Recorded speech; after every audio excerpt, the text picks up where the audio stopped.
Hello, I'm Camilla Ryan, PhD student here at UEA and the Earlham Institute, and welcome back to Welcomewatch.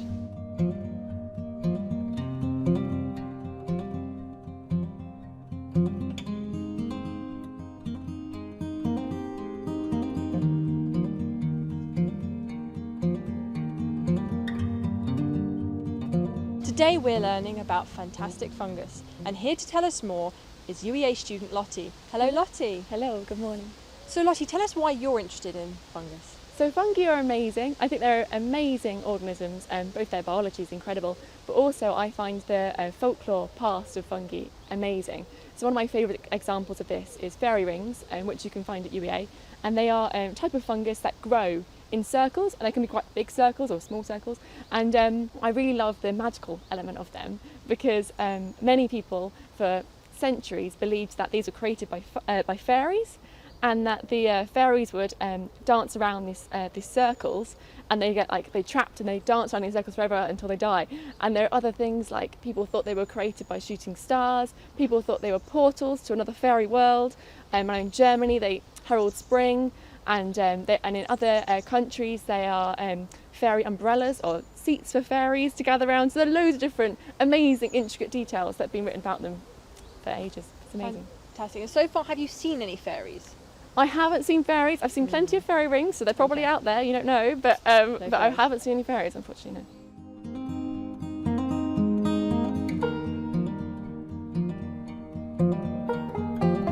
So what fungus and fungi can we find at UEA? There are lots of different types of fungus you can see at UEA. One of my favourites as well is chicken of the woods. So they're massive, hefty pieces of fungi sometimes, and there's some I've seen on the Broad, really chunky. They're very yellow, so their Latin name is Loetiporus sulphureus because of the sulphur colour pores. And so they're pretty hefty, and I say that's a good one to start with if you're starting to look at fungi, because you can't miss a lot of them. They're whacking great big fungi brackets on logs and deadwood and things, so that's a good one to start off with and take pictures of and really enjoy.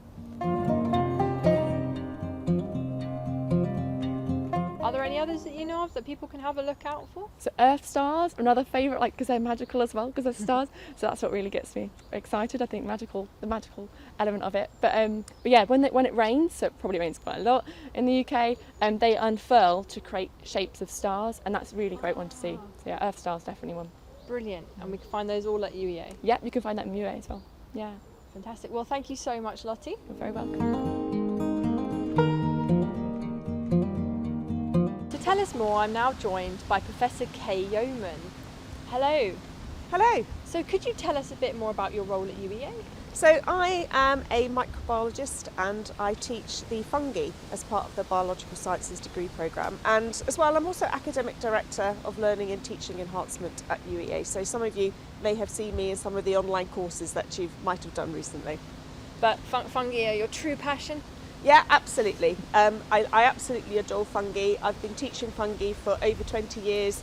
My PhD was in the area and I've had a lifelong fascination ever since. And a great scarf as well. Fantastic scarf. Yep. One of my students bought me this. It was gorgeous. Brilliant. So why don't you tell us what you're holding? Well, I'm holding an example of a lichen. And this is a foliose lichen. And lichens are an amazing mutualistic symbiotic relationship between a fungus and an algae. And the algae provides all the food through photosynthesis. And basically the fungus then gives the algae a home. And what is really fascinating is that one of the first people to find out that lichens were in fact two dissimilar organisms living together was Beatrix Potter of Peter Rabbit fame. Fantastic. I wish she'd written a book about it to join the Peter Rabbit series. She wrote many papers actually on lichens and fungi and drew some fantastically gorgeous illustrations. Oh, I'll have to go find them. I didn't realise that.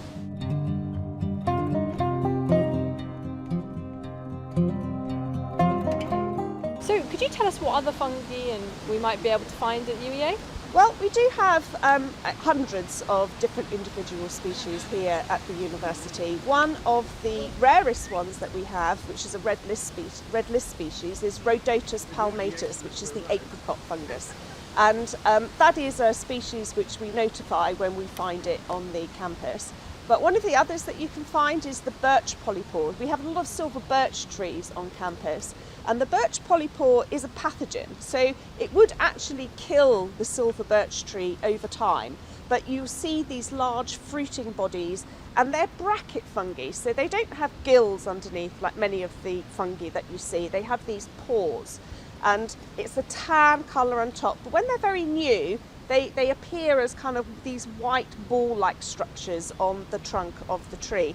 And they are absolutely fascinating organisms. It's also called the razor strop fungus because people used to sharpen their razors on it.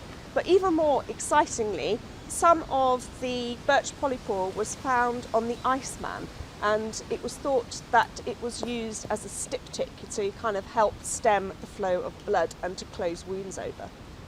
Absolutely amazing. So you mentioned red list. I wondered if you could explain a little bit what that means and perhaps how people might identify those and how they would go about saying they'd found that species. Well, there are red lists for all sorts of different organisms, and these are the organisms which have protection. So when you find a red list species, and they're published on all sorts of wildlife websites, then it's good to be able to notify somebody that you've found one of these species. If you're interested in fungi and taking fungi pictures, I have a Facebook site. It's called Bio's Fungus Finds. So you'll be able to find that and you'll be able to post pictures. And I'm always happy to take emails from people, and I've identified many species of fungi for students who've sent me pictures over the years. So if a do is, do identify this plant and do let you know, what are some other do's and don'ts, that apply to the fungus in our campus? Well, I think it's quite well known that some fungi can be incredibly poisonous, and so you really shouldn't go foraging and eating for fungi unless you absolutely know what you're doing. And so you should never go out without somebody who is an expert in the field, because you can be killed from poisoned from eating fungi. And in particular, we have one species of fungus which is the most deadliest fungus, and that's the death cap, Amanita phalloides. And the toxin phalloidin is the most deadliest in nature. Wow, and am I right in saying that it is really, really difficult to tell sometimes, because sometimes a non-toxic and a toxic one can look almost identical, is that right? Yeah, absolutely, especially something like the death cap. When it first comes up from the ground, it has this shimmery, silvery green colour, but that gets washed out quite quickly with the rain.